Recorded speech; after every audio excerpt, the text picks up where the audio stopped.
Retests. Props to CryptoCats videos, they're very helpful. Some things to be aware of while thinking about retests. So it's okay if you miss trades, miss these retests or whatever. It's not important to take each single one of them. You should always have an abundance mindset. So figure out what that is on your own. Right? Google it. Nothing fits everyone. What fits you might not fit someone else. So don't worry about it. Don't look at someone else's trade and think, oh, I should have put my stop loss here, or I put it there, etc. This is just a basic framework. You only know what to do when you take enough trades, right? So once you have a journal, you've taken enough trades in your journal, etc. Only then will you know what to like, what works for you, what doesn't, right? So let's say, for example, 100 to 100 trades journal will like give you enough reference to tell if your trades are working or not, if you're if you're even cut out for this. Generally, while looking at trades, I prefer to look at support and resistance lines, but you can also look at moving averages, the Ichimoku plot or whatever bullshit EMA indicator we got on, right? So I use simple resistance and support lines, which I'll show you later in the video. I'll give you guys examples of that. So I'll just use those, right? Moving on. Right, so okay, anyway, no need to trade every single breakout or breakdown, chill the fuck out. Like I told you guys here, it's okay if you miss trades. It's not a big deal. Have an abundant mindset. So confirmation. The basic premise here is losing support is bearish and breaking resistance is bullish. Right, you all know this. You should also note down that once the probability of a trade being right increases, the reward decreases and vice versa. Right? Let me just change this. So here, if I go to dot here. So as I said, note down that once the probability of a trade being right increases, the reward decreases and vice versa. So let this be the probability of a trade being right. If this increases, the reward decreases. And if this is low, then the reward is high. Think about it like that. Yeah, I'm sorry. Actually, think about it like this. If the probability of a trade being right is high, then the reward is low. Whereas the probability of a trade being wrong is low, then the reward is high. Right? So basically, more certainty means less RR, and less certainty means more RR. The more a trade is like you don't know if it will go up or down, the more RR it's probably giving you. But once it has given you confirmation, for example, going above an EMA or breaking out of a support area, breaking out of a resistance area, you know that it's more certain. Thus, it offers you less RR. So, for example, I'll show you. Let's say this is resistance. Price is going like this, and price is here. So at this point, you don't know if price is going up or down, right? So you're uncertain. And the next resistance is up here. If you were to take a trade here, your reward ratio would be this, but if you took a trade when it broke out of here, the reward ratio would be, the reward would be this much. See? So once you're more certain about something, the reward is less.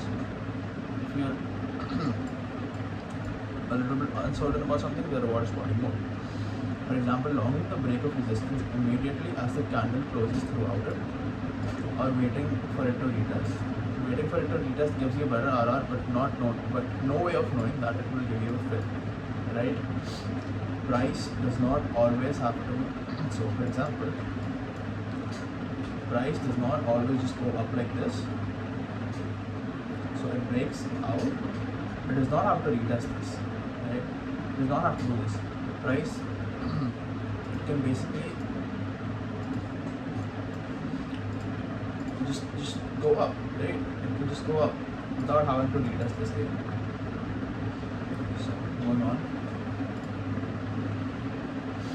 What type of breakout is it? This video relies on the basic as fact that a breakout or a breakdown has taken place, right? If if it hasn't, then you can't use these principles, right? So how to tell if a breakout or a breakdown is real, not a fake one. The breakdown should take place on the same time frame as the structure is present. For example, a breakout on the low time frame, for example 1 hour or 4 hour, would just be a high time frame wick. So you'll only know when a structure has broken down anything if it happens in the same time frame as the structure, right? If it happens on the lower time frame, then it could be noise, but it could also be a signal that it is breaking down. But for confirmation, you should obviously wait for the structure's time frame to show that it has broken down. Right. Moving on. So, rounded retest versus immediate retest. So, immediate retest not immediate retest. Immediate means buying, selling immediately on the candle close when the breakdown of support or resistance takes place. Let's just get over the definitions first, then I'll give examples. Rounded retest means when buying and selling, when price retests a broken structure as a resistance, when support breaking down and support when price breaking down. Considerations. Rounded retests give you more time to think, plan, and act. They're also more cleaner setup, but not they have the risk of not being fair. Trading the immediate break could trap you if the price instantly reverses, right? So I'll give some examples. It's better to understand that.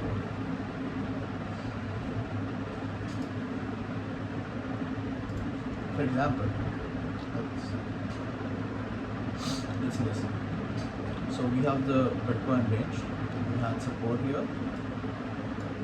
We had resistance here. So what price does is, price just straight goes through this level, and it does not give you a proper retest like in this retest. It gives you some form of retest, but not a proper one. And it just straight goes up to 112 from 90. Right? So if you had to be involved in this, you'd be like, it's not retesting. Maybe you placed your bids here, but it never really retested it after this time. Right? So this is where buying on the candle close is important. This one. Immediate buying, selling immediately on the candle close when a breakout or breakdown of support resistance take place. So here there was a breakout of resistance. There was breakout. Didn't buy here or on these two candles, you would not get a fill here. And you were like, oh, it's going to retest now. Never really retested it, just straight went.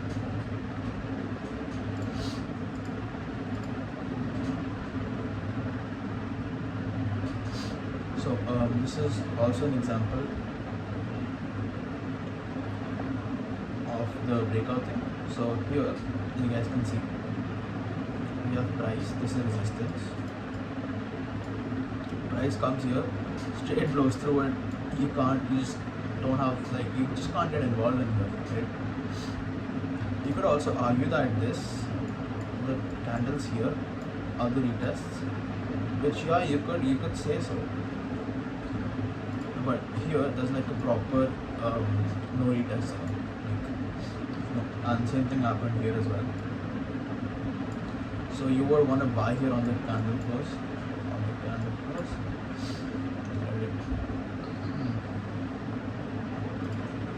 splitting. So the basic premise of splitting is splitting your order 50% for the immediate break and the rest for retest. In this way, you get in the trade either way. But the two majority downsides are if the trade goes against you, then you have a bad average fill price. And if it doesn't, you're only 50% in the trade, right? So there are two disadvantages to this. I don't like trading the 50% or any of that bullshit.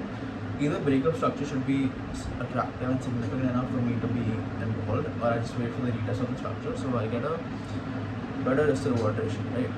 So, a basic general tip is that you should look at the historical data in your market, crypto, Bitcoin, your charts, and it will tell you if it offers you retest or immediate breakouts, or whatever. So a general rule of thumb for me is that altcoins usually like offer you the immediate break. So for example, I'll show you guys here. So this is one of the trades in right now. As you guys can see, this is major resistance for Bitcoin. Right here, you guys can see. I got involved here, and I'm aiming for it to go to at least here. This is a pretty good area if you ask me, and it's retesting it currently after going downwards. It's retesting this. I hope this holds and we get a line. This is another example of retest. See, so I wanted to do this and then go.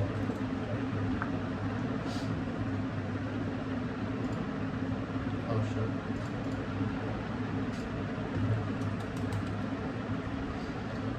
So splitting your order 50% for immediate break. So I don't really like doing this, so I'll show you why not. So for example, here if you had to do that, you would place 50% of your order here and the rest here. So now let's say this goes up after doing a retest. So you have a bad average fill. Your average fill is basically here. Right, your average fill is here. Now in meme coin, you might know that even if I'm going to count a little bit lower, you get like a 10%.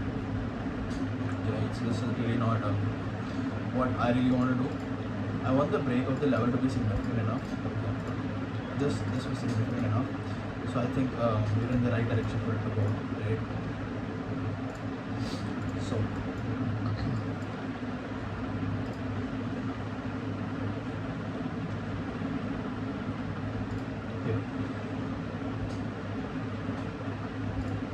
risk to reward ratio. Retests obviously offer a much better RR ratio than immediate break, but sometimes after the immediate break, an entry doesn't make sense due to the significance of the move carried out, or just means you were too late.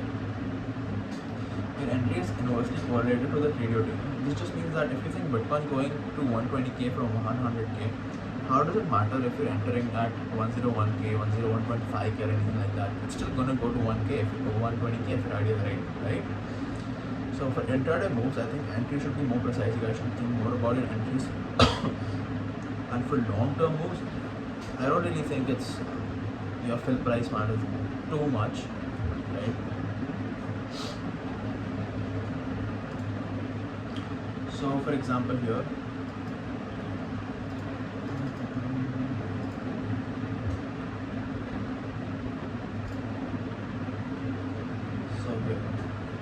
if you wanted to short this coin, whatever this is penny or something. So if you wanted to short this, here you were like, oh, this is good support. I'm going to short if this falls below this. But we had a big ass and going below and no retest here. Straight went down. So why would you enter even on this? But you got to think that once the candle has closed here, does it even make sense to risk this much for this much? I don't think it makes sense to risk this much. This is almost like a 0.97 hour trade. So basically risking, for example, $100 to make $97, which it just don't make sense. It's not attractive, right? So sometimes the significance of the move, look at the significance of this move, tells you that, oh, it's already moving. That's what I just explained. But sometimes after the immediate break, an entry doesn't just make sense. So here, your entry does not make sense here because half of the move has already been captured and it's not offering you a retest. It does not make sense because of the significance of the move. It just means you're too late. Your entry is inversely correlated to the trade idea of taking, which I just explained right now. Moving on. hidden retest. So the basic premise here is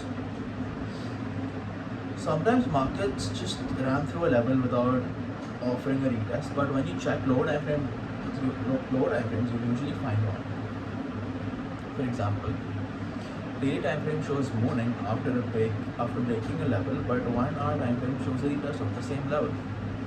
You must be checking your daily time frame and you'll be like, oh, it does not even offer a retest, just straight on top, just straight moon. But to tackle this, if you see price breaking a significance level, you can just place your limit orders on the break of the level on the level itself. And if it comes to retest, you get filled, right? It's better if these retests are fast and quick, as it will trap more traders. The more price wins at level, the weaker the level becomes. For example, ETH daily, hourly chart. Let me see this. This is going to be our last example.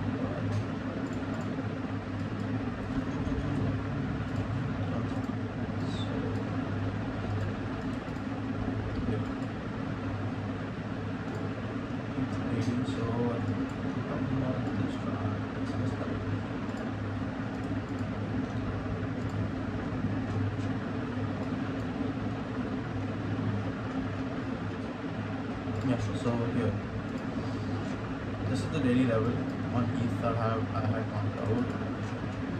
It shows you complete morning, right? Telling you what's happening. But when you go to the 1 hour chart, let me just show this. The daily chart just shows straight morning, right? But when you go to the 1 hour chart and go to the same area,